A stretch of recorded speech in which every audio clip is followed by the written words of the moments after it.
Live from the Export Beer Garden Studios, you're listening to the BYC, where we'll be taking out the scalpel and dissecting the final test of the series and casting an eye over the tour as a whole. While it was nice to see the boys finally throw a punch, it was also immensely deflating that they were unable to drive the nails home in the Australian coffin.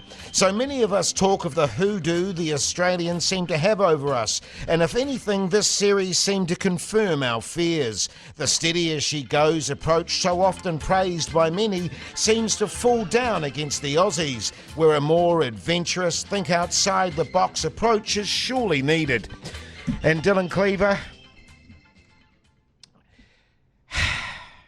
good test match. Okay, it was okay. Okay test match. Your general impression before we get to the nitty-gritty. I think I enjoyed it when you said that it was good to see New Zealand throw a punch. And they did throw a punch. But just the quality, I think it's overstated. I think there was a fairly poor Australian batting effort in that test. In fact, I think the batting across the series all over was pretty shit house, really, if you look at it from a neutral's perspective. And just to go even bigger picture than that, a helicopter view, to me, it's kind of the sour summer of 24. Really, it was. We played a South African Invitational 11 that excited no one really, because we knew Australia were coming, you know, bring out the crowds. And they did. The crowds were fantastic. And New Zealand lost 5-0. Yeah. And that's the stark reality, Paul Ford. 5-zip. And, you know, I know this is maybe a controversial comment, I almost felt like the Aussies were over here on a holiday and they played a bit of cricket on the side. You know what I mean? And I guess it was nice to see them put under a little bit of pressure in that final test match. But still, you know, when we gained the upper hand once again, we were exposed in the sense that we just can't do the final thrust, the kill thrust of our opposition sometimes, particularly against Australia. Yeah, look, I think that's right, Jace. There's a handful of moments, maybe there were quite a few moments actually, where New Zealand was just second and just couldn't get it done. And yeah, it was I found it an agonising loss, that second one. And then on reflection, and yeah, just a couple of stats.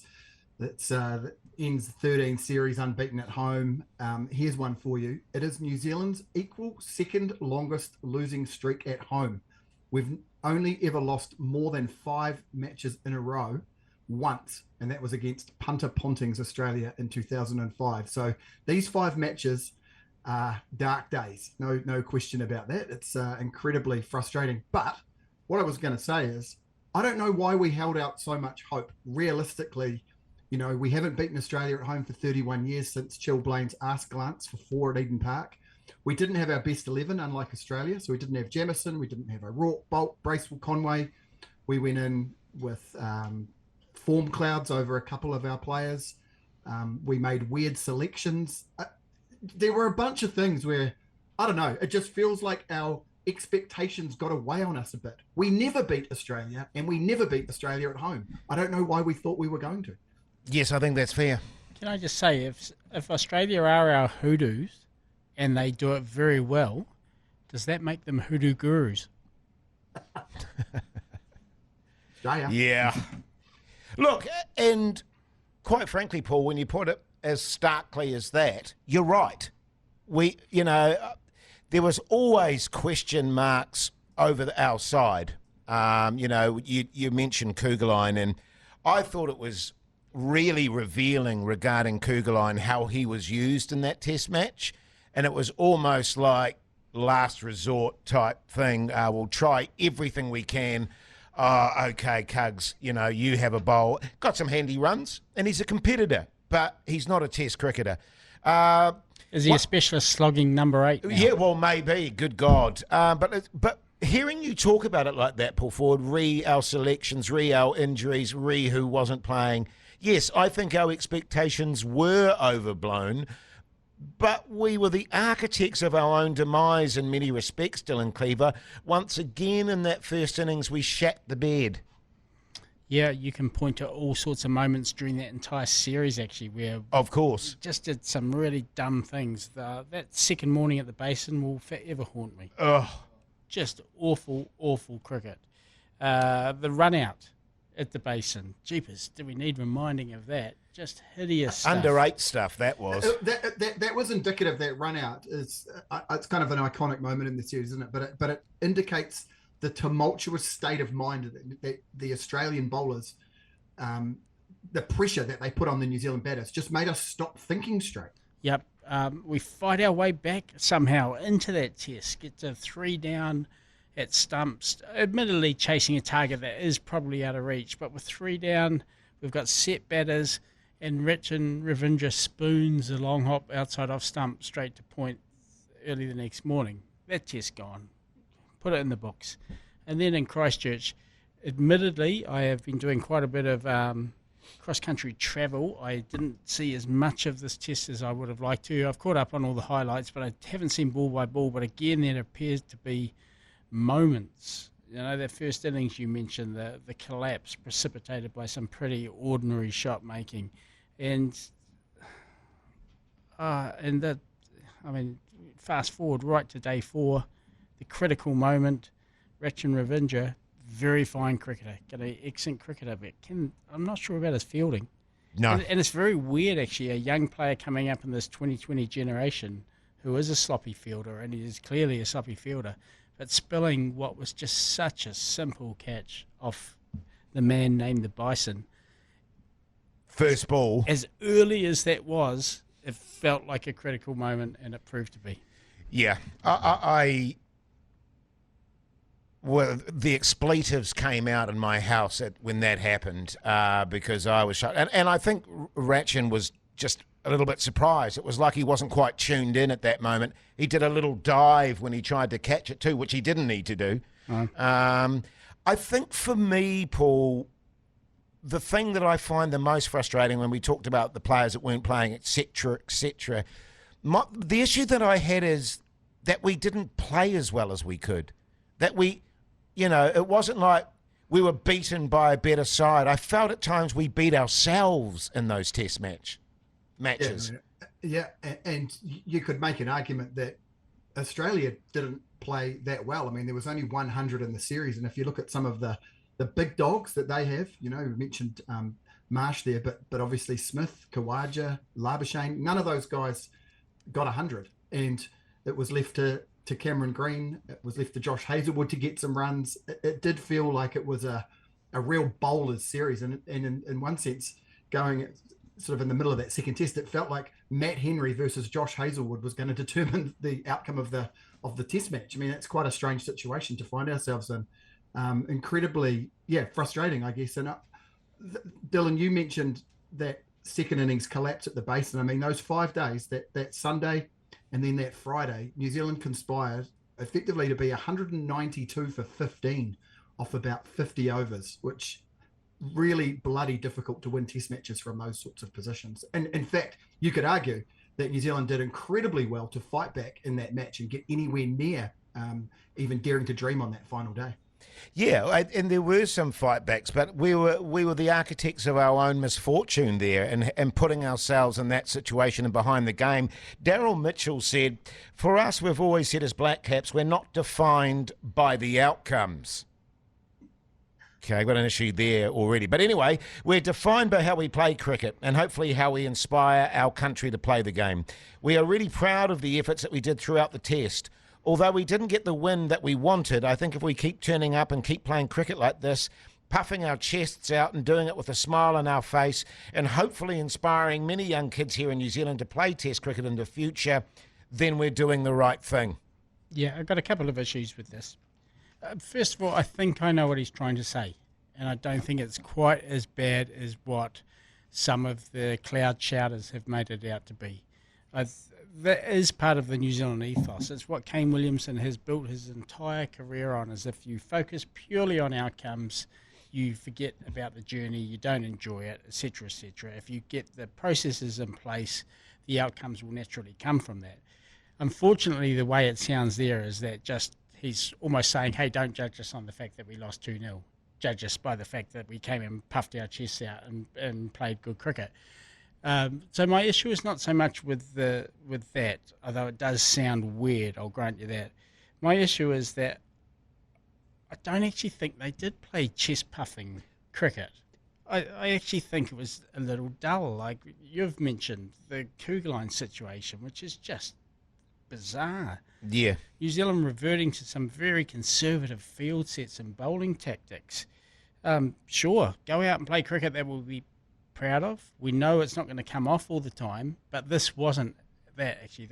The crowds came out, the crowds were magnificent. You played to full houses, you didn't play to your potential, and I think that was the point he missed in that. And I am in total agreement with you there. And it was what I was trying to say before, and he's talking about puffing your chest out and playing well and stuff. My issue is not that we lost 5-0. My issue is that I feel like we didn't play our best cricket. That's my issue. And I think you're right, Dylan, that, yeah, puff your chests out all you want. But I didn't think it was puff out chest sort of cricket either. I felt we kind of... We were strangled by Australia and, the authors of our own demise. That was my feeling. That's why I was pissed off about it, because I don't feel like we fired our best shots, Paul Ford. And, of course, the king of the puffed-out chest, Neil Wagner, was not anywhere to be seen. That's the other thing. I mean, I agree with you, Dylan, in the sense that I felt sorry for Mitchell. It was a heat-of-the-moment comment.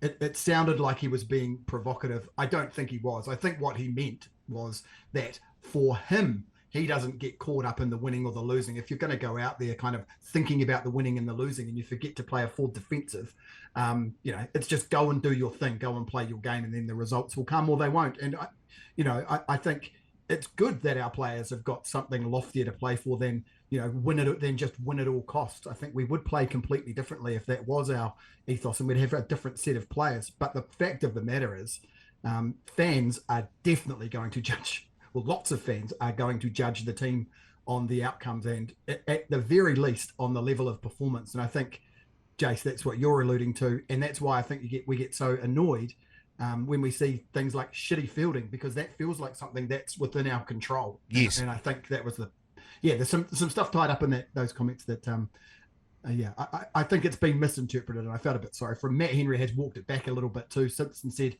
of course we're going out there to win. Come on, Daryl Mitchell was one of the most competitive guys in the whole team, so let's give him the benefit of the doubt. Yeah, and I think, Mitchell too actually didn't disgrace himself. And I don't think anyone disgraced himself. I don't mean that harshly. He played some reasonably solid knocks and looked solid at times. So I don't think it's fair to chastise him necessarily. We've talked about a lot of the crucial moments. Obviously, the absent players, Conway, Jamieson, Wagner, Bolton, O'Rourke. That's painful when you think about it. Green and Hazelwood at the basin, of course. We've talked about it many times, the calamitous run out at the basin, New Zealand's collapse in the second innings at the basin, and the New Zealand collapse in the first innings at Hagley. So I think we've covered those off pretty well. Let's look at the winners and losers. I was just going to say real quick, the Green Hazelwood one at the basin in and of itself was incredibly frustrating as they went from 267 to 383. But I think what it did is it was the first innings of the first test, and it really set the tone for that lower order. And then we saw Lyon dig in and score some runs, and then that really set things up for Carey and Cummins to do what they did on the last day of the series. Yeah, absolutely. Let's look at the winners and losers. Let's try and dig out some positives here, fellas. And there were some positives.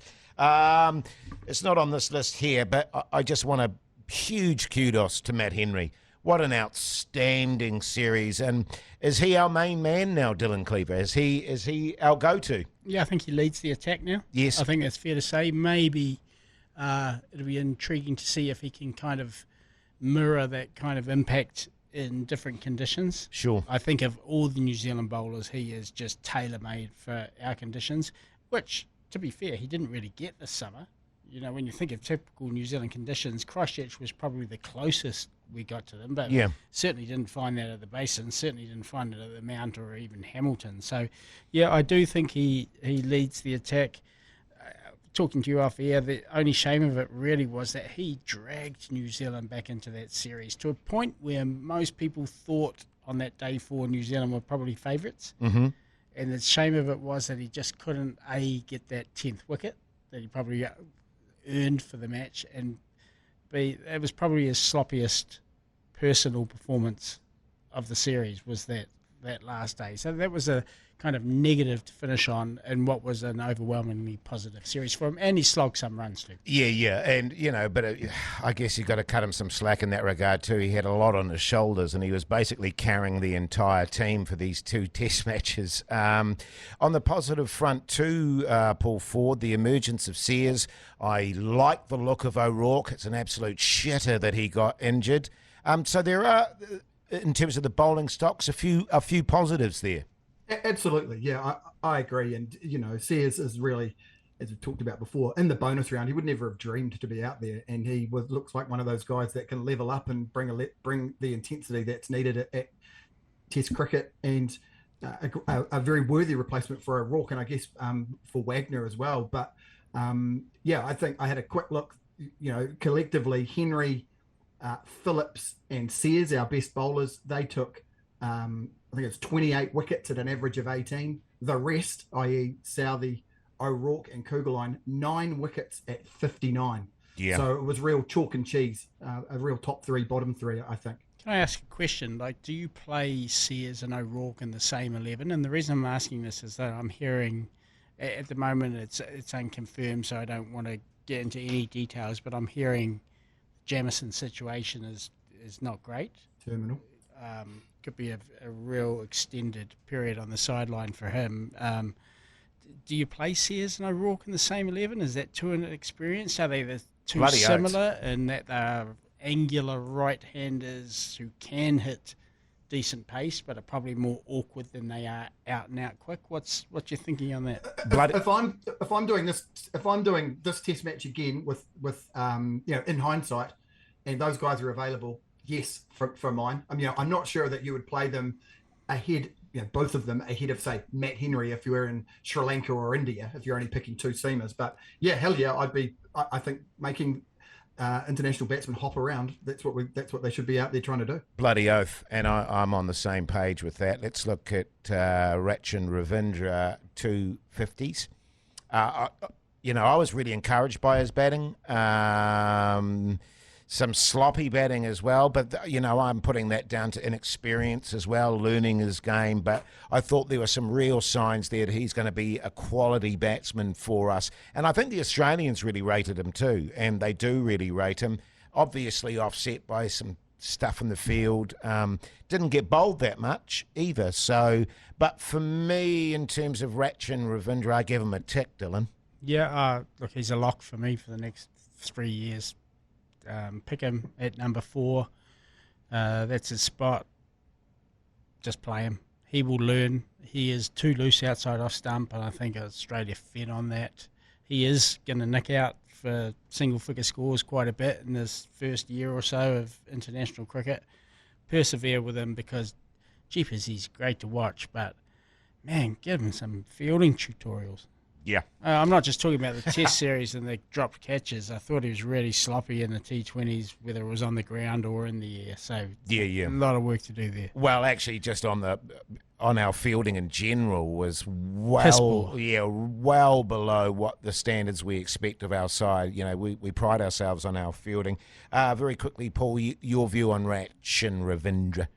Yeah, look, totally agree. I think when you're scoring more runs in a Test series than Tom Latham and Daryl Mitchell and Kane Williamson, there's just not really an argument, I think, for him to be dropped. He only got 82 runs, I think. 145 runs at 36, so didn't exactly set the world on fire, but second on the aggregates. Only Green scored more runs than him in the series. Yeah, tale of 2 captains, Cummins and Southee. Now, this is an interesting one. Tim Southee,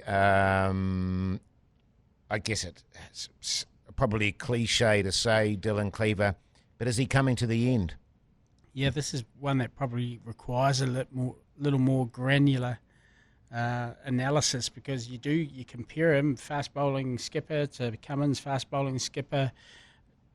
Both of them were relatively shorter wickets until I think Cummins got 4, was it, in the second New Zealand dig, and that boosted his series total considerably. Crucial for too. But while they were struggling to get wickets, Cummins always felt like a calm presence, always felt like he knew exactly what he wanted to do with his team and how he wanted to get there.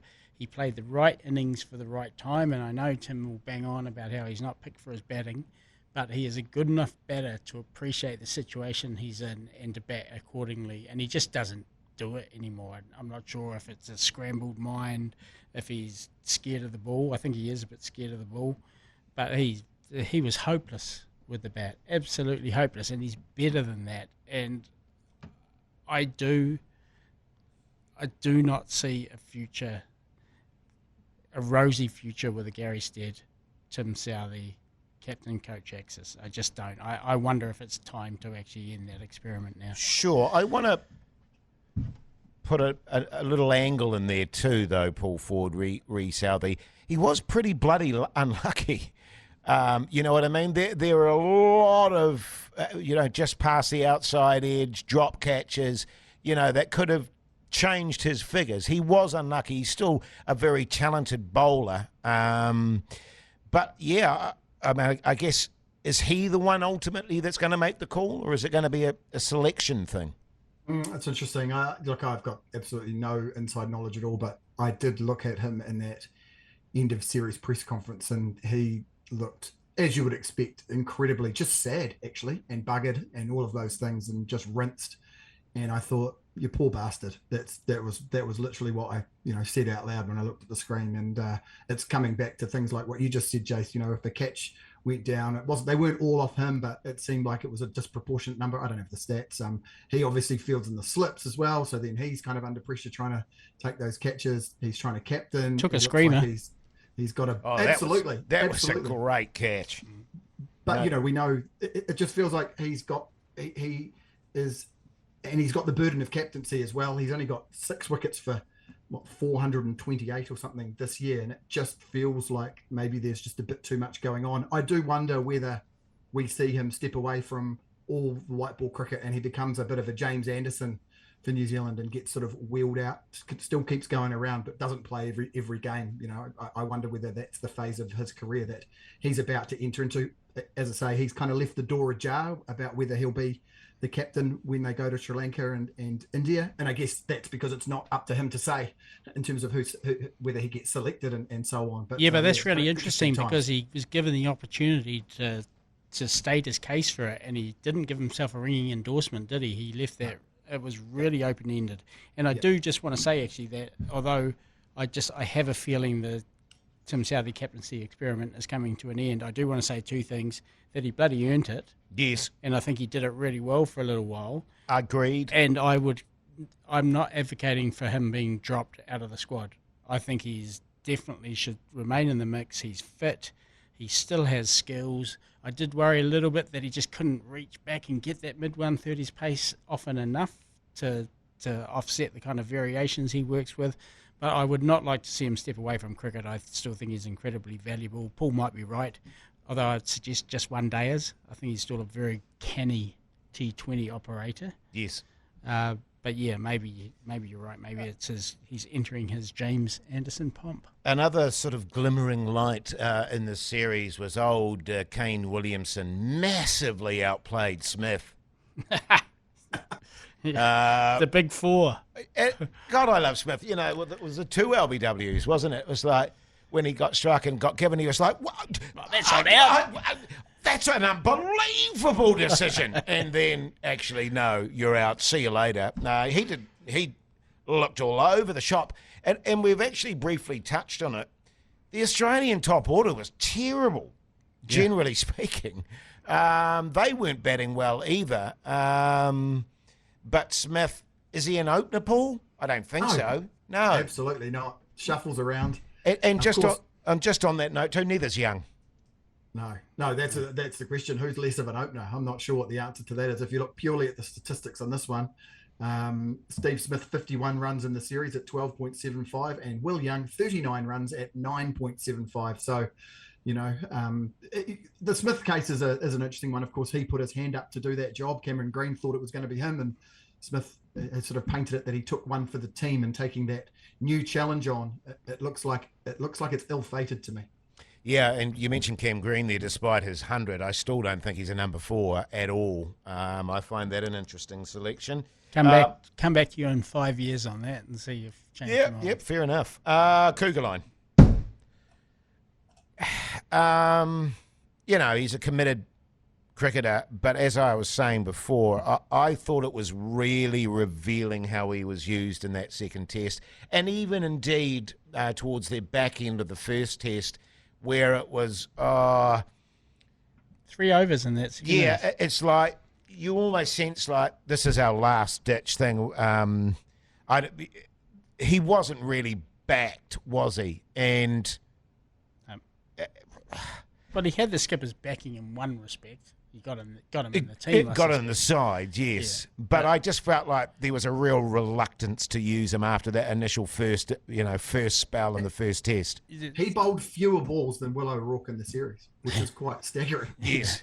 Yeah. I mean, at the risk of repeating myself, it was one of the more bizarre and jarring moments in New Zealand cricket history when you have Neil Wagner at the basin, hanging around the team, running the drinks, getting a standing ovation from the bank whenever he went on the field, and yet you have a guy trying to photocopy this Neil Wagner approach to bowling, being nowhere near as good as him. There was something I will never understand that. No, and I'm with you on that, Dylan. I mean, can you imagine Wagner on that last day of the second test, Paul?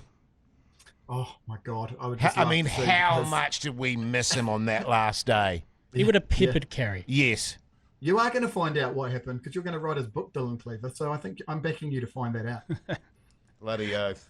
That is not true, actually. By the way, if anyone's listening. That's a wish list. Sorry, that's not a publishing deal. Now we've got a lot of correspondence here, fellas, regarding it. A lot of it we've touched on. Is there anything in particular we want to focus on? Okay, well, I'll go for Clayton.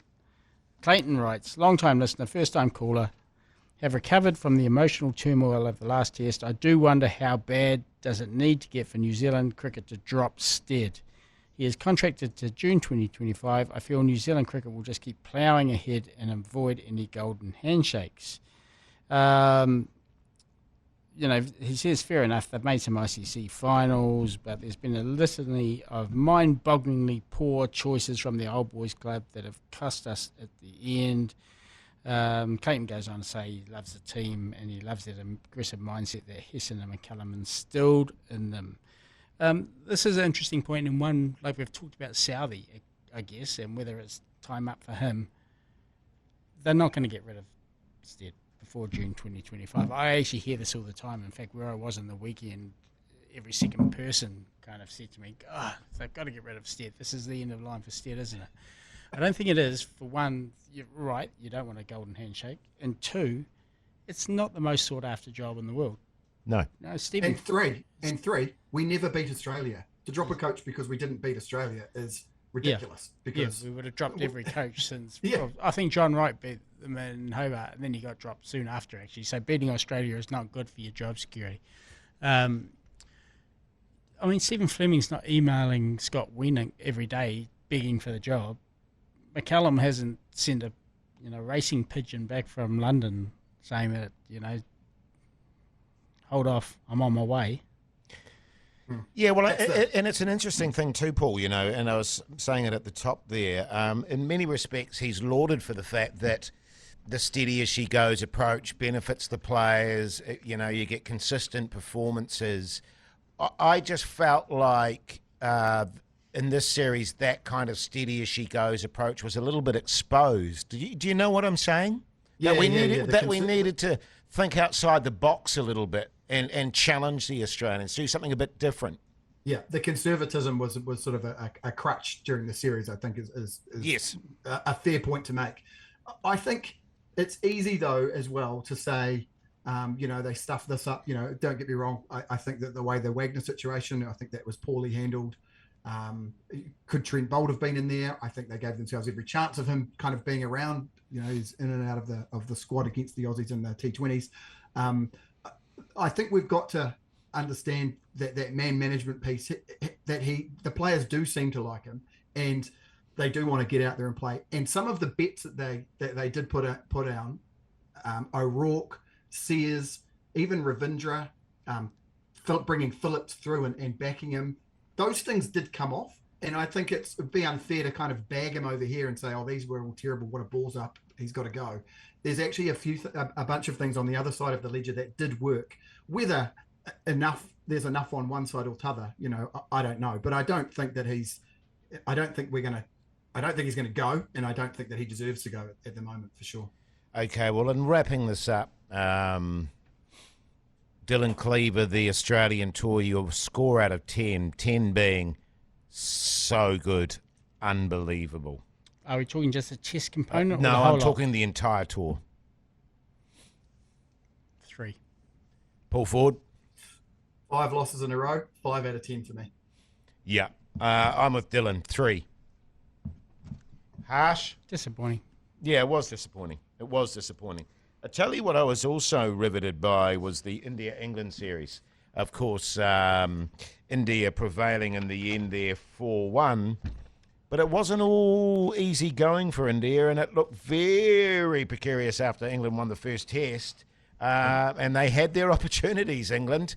They shat the bed in the final test. England probably, it's a long tour. They went, we've lost the series, and maybe the motivation wasn't quite there. But they certainly put the Indians under the pump a little bit. Yeah, I actually lost my steam as well after the 4th test, which they should have won to make it 2-2. Yes. Which would have meant them going up into the mountains of Dharamsala, and it would have been a cracking finale. But as it was, I was over that series by then, 3-1. The biggest interest for me is this guy, Jaiswal, who is just a phenomenon. Like he's already hit 36s in Test cricket. I didn't realise his backstory was so compelling, and that his father, basically, that they lived in a provincial part of India in eastern Uttar Pradesh. They caught a train down to Mumbai, where his uncle lived, and he basically left his kid there and said, I want my kid to play cricket for India. He's got to go to the Maidan every day and play cricket. He ended up living in the tent on the Maidan for a couple of years, just playing cricket whenever he could. It's a phenomenal story. It's a very, very Indian story. He was just a genius in this series. India won without the rat. They won without Muhammad Shami. England, it felt like, I think it's been described as the end of the beginning, not the beginning of the end. So the first flushes of love with Bazball and that honeymoon period that extended right through the Ashes has definitely come to an end. McCullum himself has admitted we may have to rethink some things, although one thing that was very McCullum that he did mention at the end of the series was, I felt we got too timid as the series went on, so he just wanted them to keep the foot to the floor. And I think some of the players of the more traditional ilk probably started to chafe against that a bit at the end. I think Joe Root went back to batting like a top 4 in the world batter is expected to bat. And I mean, they got unlucky. Ben Stokes barely got a run after the first test. Yeah, he had a shocker, didn't he? Yeah. Shocking series. Yeah, so good fun. Good to watch. I just wish it was 2-2 going into that last one. And like I say, Paul, I mean, I watched a lot of that as well, and it just felt like a level above to me when I was comparing the two series. You know what I mean? And Jaiswal, as you say, far out, man. And these Indian players, some of them are just next level. That's right. And I think, but for Ollie Pope, it would have actually been 5-0 as well. One absolute worldie of a knock from Ollie Pope in the test match that England won. It did feel like that Bazball approach of just kind of redlining it got worked out. The Indian bowlers in Indian conditions were good enough to crack the code on it. And, you saw some of those guys, some of those English batters just really, really struggle. We should also just acknowledge Jimmy Anderson, the first fast bowler to take 700 wickets. Far out. Pretty amazing, particularly being 41 years old and still looking pretty damn fit with lovely hair. Yeah, I don't like his hair at the moment. No, I don't like it, but I feel like he's putting an effort in. Well, it felt a bit sort of, nightclub. Whammy? Yeah, whammy. Yummy boys. Yeah. With the sort of red sort of highlights. No, you're 41 now, mate. Start acting like it. Tell you what. We're going to take a short break and we'll be back shortly. Welcome back to the BYC. Where are we at with the Plunket Shield, fellas? Northern Districts are top of the heap there, Jace. Very closely followed by, well, not that closely actually. Then Wellington, then CD, Canterbury. The Volts are above Auckland, DC, which I think you'll be sad to hear, perhaps. The one thing that I did catch my eye this week was a tribute to an absolute battler in the Wellington versus CD game at Fitzherbert Park. Night watchman Ian McPeak, 44 off 152 balls, and he batted for 3.5 hours. I freaking love that. Yeah, I think he saved the game. Actually, CD were poised to win that. I think they got a debut, or a maiden century from Curtis Heafy, who there's quite a bit of noise about. He's a local Palmerston North boy. He's apparently good. Converted him into an opener, which is something CD seem to be asked to do quite a bit of these days. Auckland got hammered, I think so, and Otago beat Canterbury. So, well, you don't have to sound so surprised by that, Dylan. Well, I'm pleased. I mean, it's pick your poison, really, isn't it? Otago, Canterbury, Auckland. I would be more than happy if they finish last equal. Excellent. Now, fellas, after reflecting on the series against Australia, and I think spirits are a little depressed, I'd like to read a poem to you, if that's all right. Okay. Cricket, once a noble game, now bears the weight of sorrow's claim. Each empty wicket, each silent cheer, echoes the loss that's lingering near. The players gone, the crowd dispersed, leaves nothing but memories unrehearsed. In the hush of the cricket's domain lies the echoes of a forgotten reign. So let us mourn for once was, for cricket's glory, now lost in the dust. In the stillness of the fading light, we bid farewell to a game's last fight. It's almost the last days of the Empire kind of tone to that, Jason. Yeah, wow, yes. No, to be honest, I can't take credit for that. Let's be honest, fellas. Quite mournful. So let's cheer ourselves up with a bit of Paul Ford's news or ruse, shall we? Yes, we shall. And Jason, you do, of course, have the glorious Oi Hoi Trophy in your West Auckland castle. Comprehensively, I might add. 3 bits of news. There's something wrong with one of these. Radio New Zealand reports that while her ability did not match her enthusiasm for the game, Helen Simpson still managed to carve out an extraordinary cricketing legacy. She has just completed 54 staggering seasons as a scorer at club, domestic and international level, the longest tenure of any scorer in the country, and her unmatched contribution will be celebrated as the inaugural recipient of New Zealand cricket's newly minted long service badges. She's penned the scores to a number of historic New Zealand cricket moments, including Neil Wagner's 5 wickets in an over in 2011. She had an appropriate introduction to her storied scoring career as none other than Black Caps skipper Glenn Turner picked her up in his Ford to take her to Albion Cricket Club in Dunedin in 1970. No details of what happened in the back seat on that one. Number 2, a Dunedin man. Sorry, Paul, before you go on, I love scorers. Like when I was they're fanatical. They love it, eh? They love it, man. They're sitting there doing the numbers. Good stuff. I did see an interview with her where she said that she found it really annoying when people said, and that won't trouble the scorers when they get out for a duck. She goes, ducks are actually quite troubling to scorers, so it's actually not true. She found that really galling, which I enjoyed. Anyway, number 2, a Dunedin man has made the ultimate declaration of love to his bride by promising to give up his first love, cricket. On his wedding day, Sam Hawke put a public notice in the Otago Daily Times saying his marriage with cricket had ended for his second and now only love, Georgia Hawke, nee Lentius. He told the ODT the message was all his own and he was not coerced. It was about showing her I would do anything for her.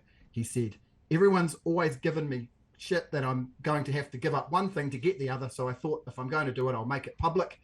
I wanted to make sure that I wanted to make sure it was the day of the wedding. So it was official divorce and new marriage. He was putting his money where his mouth was and said if anyone presented a hard copy of the notice to him, he would provide them with an ale of their choice for the rest of his life. Isn't that good? What a good man. Good on you, Sam. And number 3, former South African pacer Shabnam Ismail created history on Tuesday when she bowled the fastest delivery ever recorded in women's cricket. She broke the record with a delivery that clocked 132.1 kilometres an hour when bowling for the Mumbai Indians in the Women's Premier League clash against Delhi. It was the first time a delivery in women's cricket has clocked 130 kilometres an hour, with Ismail's thunderbolt smashing into the pad of former Australian captain Meg Lanning. Ismail, who appeared for South Africa in all 16 previous ICC Women's T20 World Cups, has only just retired from international cricket following last year's tournament on home soil. She said, "I don't look at the big screen when I'm bowling, so I didn't know that I broke the record." There we go. What do you like, boys? I believe it's you to kick us off, Dylan Cleaver. Can I just make a point for the people who are listening to this podcast? Dylan Cleaver was concentrating fiercely throughout that. Actually. I was. Boy, he's determined to get that trophy back. I've read the last two stories, and I think the one about the winning is right. There's the only possible little wrinkle in there is it just one drink? I don't think it's a drink for the rest of the life, but I'm going to let that one slide. I'm going to let story 3 slide because I read that as well. So I'm going, and I didn't read the one about the scorers, bugger it, but I am going to go with that one. And for a minute, I thought, well, Glenn Turner is a Toyota driver if ever I've flipping seen one. And I think he played for North East Valley and not Albion, but in the end, I'm going to go for the 5 wickets in it over. Wasn't in 2011. It was in 2012. Damn it. Well, I'll go number 2 then and say the drink. That wasn't accurate, what he promised. I've got great news. You're both wrong. Jace retains the trophy because it was story number 3. There have not been 16 ICC Women's T20 World Cups. There've only been 8. Oh, far out. I'd stop listening by then. I'd stop concentrating. Rude. Right. It's time now for Dylan Cleaver's Who Am I? It's Dylan Cleaver's Who Am I? I'm still staggered that Glenn Turner drove a Ford. But anyway, last week it was the one and only Graham Jock Edwards, and I've got to read this. We've got a winner, Fozzie, who writes in from Essex, though he wants to give a shout out to Takapuna. He wrote, "I am marking the glorious dismissal of Marnus to Mark Lunch on day 2 of the second test to send in my first correspondence, and this relates to Graham Edwards, writing from the grave via Dylan in last week's BYC podcast. I briefly met Graham Neil Jock Edwards at Eden Park on the 14th of February 1981. The country was alive with cricketing controversy after the shameful underarm incident, which I watched on television with the utter frustration of a bitter 13-year-old. This sparked a lifelong resentment of Australians on any sporting field, and therefore my pathologic need to exact revenge, both verbally and on any of our West Island cousins while playing club cricket in the UK where I currently reside. Towards the end of the match, which New Zealand won comfortably, I was grouped with dozens of other kids poised, ready to sprint onto the field at the fall of the last wicket to crowd our heroes. When that happened, or so we thought, we swamped the field from the terrace's end, and I came to a stop in front of a large, portly figure of Jock Edwards, his skin-tight beige shirt barely containing his ample belly. With a look of furious thunder, he shouted at us in his booming voice, "Far off! The game hasn't finished yet." We proceeded to beat a hasty and somewhat exhilarating retreat, realising that Jock was right. The Indian wicket in question was in fact the 9th to fall, not the 10th. Love the pod. And that's a brilliant piece of correspondence. Thank you, Fozzie. So this week, for the second week in a row, I come to you from a graveyard, this one in Auckland. My journey from cradle to grave was a long and winding one, having started in eastern Southland in a decade known to be roaring and encompassing bailing out of a Lancaster bomber over France. I was a curious mixed bag as a cricketer. I could bat up and down the order, bowl a bit of spin, and was a fine slip fielder. My thumbnail biography states, rather backhandedly, that I may not have been of test quality in any cricketing art, but few could match my determination. I played a few fine knocks for my country, including a century, and became skipper, though my leadership was often critiqued as dour and unimaginative. In my defence, I didn't have a whole lot to work with. Tired of losing, and losing heavily, I left cricket, swapping it for a home life and a lucrative career in the oil industry. Who am I? Plenty to ponder there. Yeah. Great stuff, Dylan Cleaver. Now that brings us to the end of the podcast. Paul Ford, if people want to get in contact with us, what are they doing? Flick us an email to byc@beigebrigade.co.nz or slide into the DMs of the Alternative Commentary Collective or the Beige Brigade on Instagram and Facebook. Oh, no, sorry. My bad. We forgot Paul Ford's Cricket Violence Corner. Paul Ford's Cricket Violence Corner. Yes, I do have one. The Windsor Cricket Club groundsman who drove his all-terrain buggy over a child's cricket bat after he accused a picnicking family of damaging a cricket oval was spared jail today. Clifford Gatford, who has worked as a groundsman at Windsor Cricket Club for 20 years, saw red when he thought the family with young children were using the wickets in the cricket square. The 55-year-old swore at the children, aged 10 and 13, causing them to fear they would be assaulted. One of the children pushed him over in response. Gatford returned to the scene 20 minutes later driving a John Deere agricultural tractor used for the maintenance of cricket fields. Dramatic footage played in court showed him driving past the picnicking family and their dogs twice at speed, getting dangerously close to them on the Romney Lock Road, home of Windsor Cricket Club. He drove over the family's picnic blanket, damaged some of their food items, and broke one of the children's 100-pound cricket bats. The footage showed Gatford wearing an orange high-vis jacket and baseball cap, stop the buggy and tell the family, "I told you, you cannot play on the wickets."